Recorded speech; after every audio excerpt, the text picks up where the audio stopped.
आज हम उस कहानी की तह तक चलेंगे जब यूरोप पहली बार समंदर के रास्ते भारत पहुंचा। और ये कोई आम कहानी नहीं है। बिल्कुल। हमारे पास जो स्रोत हैं वो बताते हैं कि कैसे मसालों के लालच में आए कुछ पुर्तगाली जहाज देखते ही देखते एक पूरे समुद्री साम्राज्य की बुनियाद बन गए। तो आज हम यही समझेंगे कि उनकी शुरुआती चालें क्या थीं, कौन थे वो लोग जिन्होंने इन चालों को अंजाम दिया और कैसे कैसे उन्होंने हिंद महासागर को लगभग अपनी जागीर बना लिया। और ये कहानी सिर्फ एक नए रास्ते की खोज की नहीं है। ये कहानी है व्यापार की, धर्म की और ताकत के एक जबरदस्त टकराव की। हाँ, और इसी कहानी में भारत में अगले लगभग 450 सालों के यूरोपीय असर की नींव रखी थी। तो फिर शुरू करते हैं उस नाम से जिसे सब जानते हैं, वास्को डी गामा। 1498। हाँ, 1498 जब वो कालीकट यानी आज के कोझिकोड के तट पर उतरा तो उसने भारत की खोज नहीं की, बल्कि यूरोप से भारत आने के लिए केप ऑफ गुड होप वाले समुद्री रास्ते की खोज की थी। सही बात है। और उस वक्त कालीकट पर ज़मोरिन का राज था, जो एक कह सकते हैं कि ताकतवर हिंदू शासक थे। अच्छा, ये ज़मोरिन नाम भी बड़ा दिलचस्प है। हाँ, ये असल में कोई नाम नहीं बल्कि एक उपाधि है। ये मलयालम शब्द सामूतिरी का पुर्तगाली रूप है, मतलब समुद्र का राजा। वाह, तो समुद्र के राजा ने वास्को डी गामा का स्वागत तो किया, लेकिन वहां एक तनाव पहले से ही मौजूद था। बिल्कुल, अरब व्यापारी, हाँ, जिनका सदियों से अरब सागर के मसाला व्यापार पर एक छत्र राज था। तो यहाँ आते ही दो टकराव शुरू हो गए। एक तो व्यापार का, पुर्तगाली बनाम अरब, और दूसरा धर्म का। स्रोत साफ बताते हैं कि पुर्तगाली अपने धर्म को लेकर बेहद कट्टर थे और मुसलमानों को अपना दुश्मन समझते थे। इसके बावजूद पहली यात्रा वो तो काफी शांत रही। हैरानी की हद तक शांत। वास्को डी गामा सिर्फ 3 महीने रुका, उसने मसाले खरीदे और वापस चला गया। लेकिन असली कहानी तो उसके वापस पहुंचने के बाद शुरू हुई। और वो कहानी है मुनाफे की। मतलब ऐसा मुनाफा के यकीन करना मुश्किल है। कितना? पूरी यात्रा की लागत का 60 गुना। 60 गुना। हाँ, मतलब हर 1 रुपए के बदले 60 रुपए का फायदा। इस एक आंकड़े के पुर्तगाली राजाओं के लिए सब कुछ बदल दिया। बिल्कुल। अब ये कुछ व्यापारियों का निजी काम नहीं रहा, ये एक साम्राज्य की, एक स्टेट की सबसे बड़ी प्राथमिकता बन गया। तो इसी जबरदस्त मुनाफे की उम्मीद में 1500 में अगला मिशन निकला। इस बार लीडर था पेड्रो अल्वारेस काब्राल। और वो एक बड़े जहाजी बेड़े के साथ आया था। उसने कैलिकट में पहली पुर्तगाली फैक्ट्री बनाई। या फैक्ट्री का मतलब समझना जरूरी है ना, ये आज वाला कारखाना नहीं था। नहीं, बिल्कुल नहीं। ये एक किले बंद गोदाम था, एक ट्रेडिंग पोस्ट, और ये एक स्थायी ठिकाना था जो अरब व्यापारियों के लिए एक साफ संकेत था कि पुर्तगाली यहाँ लंबे समय तक रुकने के इरादे से आए हैं। और बस यहीं से बात बिगड़नी शुरू हुई। अरबों ने इस फैक्ट्री पर हमला कर दिया। और जवाब में पुर्तगालियों ने अरबों के जहाजों को पकड़ना और जलाना शुरू कर दिया। ज़मोरिन ने बीच बचाव करने की कोशिश की, लेकिन कैब्रल को लगा कि ज़मोरिन तो अरबों का साथ दे रहा है। अब ये गलतफहमी थी या सोची समझी चाल, कहना मुश्किल है। नतीजा ये हुआ कि पुर्तगाली अपने पहले मेजबान ज़मोरिन के ही खिलाफ हो गए। और आखिरकार कैब्रल को 1501 में वापस लौटना पड़ा। लेकिन अब दोस्ती का रिश्ता तो वो पूरी तरह टूट चुका था। और अब कहानी में एक ऐसा मोड़ आता है जहां व्यापार पीछे छूट जाता है और क्रूरता सामने आती है। 1501 में वास्को डी गामा वापस आता है। लेकिन इस बार उसकी वापसी किसी हीरो की नहीं बल्कि एक विलन जैसी थी। वो सिर्फ एक व्यापारी नहीं था, वो एक हमलावर था। उसकी हरकतें एक तरह का मनोवैज्ञानिक युद्ध थे। हाँ, कालीकट पहुंचने से पहले रास्ते में उसे जो भी अरबी जहाज मिला उसने उसे तबाह कर दिया। इसमें एक जहाज ऐसा भी था जिसमें हज से लौट रहे सैकड़ों तीर्थयात्री थे, औरतें, बच्चे। उसने उस जहाज को लूटकर आग लगा दी। ये खबर वास्को डी गामा के पहुंचने से पहले ही कालीकट पहुंच गई। जाहिर है ज़मोरिन और वहां के लोग दहशत में आ गए होंगे।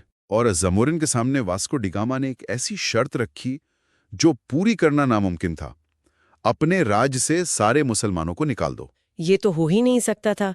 ज़मोरिन का पूरा व्यापार उन्हीं पे टिका था। उसने इनकार कर दिया और बस वहीं से खुली जंग शुरू हो गई। वास्को डी गामा ने जबरदस्ती कन्नूर, कोचीन और कालीकट में किलेबंद बस्तियां बनाई। 1503 तक उसने भारत में पुर्तगाली ताकत के स्थायी अड्डे बना दिए थे। तो पुर्तगाल में बैठे राजा को यह समझ आ गया कि हर साल एक जहाजी भेड़ा भेजना काफी नहीं है। उन्हें जमीन पर अपना एक स्थायी बंदा चाहिए था, एक एडमिनिस्ट्रेटर। और इसी सोच से भारत में वायसराय के पद की शुरुआत हुई। 3 साल का कार्यकाल। ये एक बहुत बड़ा नीतिगत बदलाव था।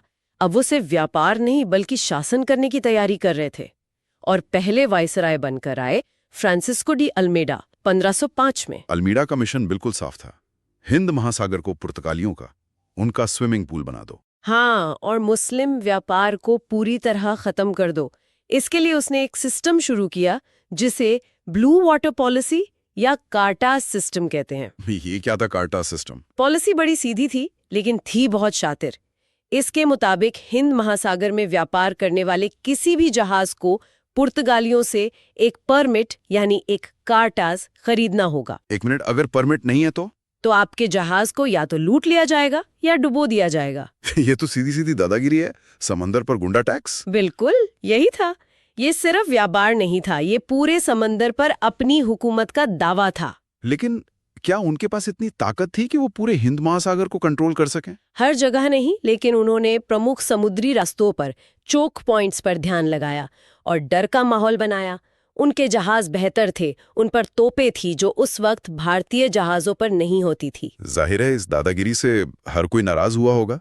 अरब व्यापारी, जुमोरिन, मिस्र के ममलूक सुल्तान और गुजरात की ताकतवर सुल्तान महमूद बेगड़ा भी, उन्होंने मिलकर एक गठबंधन बनाया। और शुरुआत में तो वो जीते भी।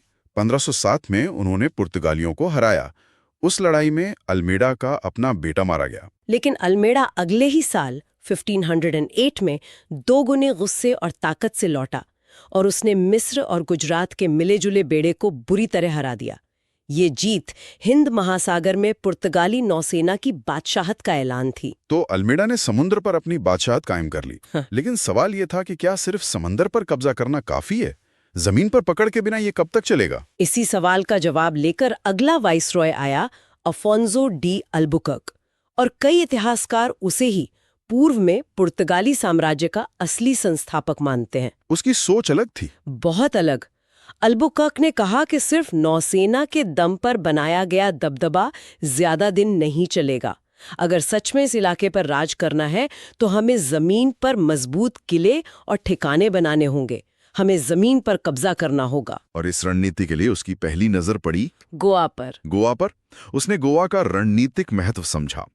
एक प्राकृतिक बंदरगाह जिसे डिफेंड करना आसान था। बिल्कुल, और मालाबार के मसाला व्यापार पर नजर रखने के लिए एक बेहतरीन जगह, साथ ही दक्कन की सल्तनतों और गुजरात के बंदरगाहों के भी करीब। और उसने 1510 में बीजापुर के सुल्तान से गोवा छीन लिया।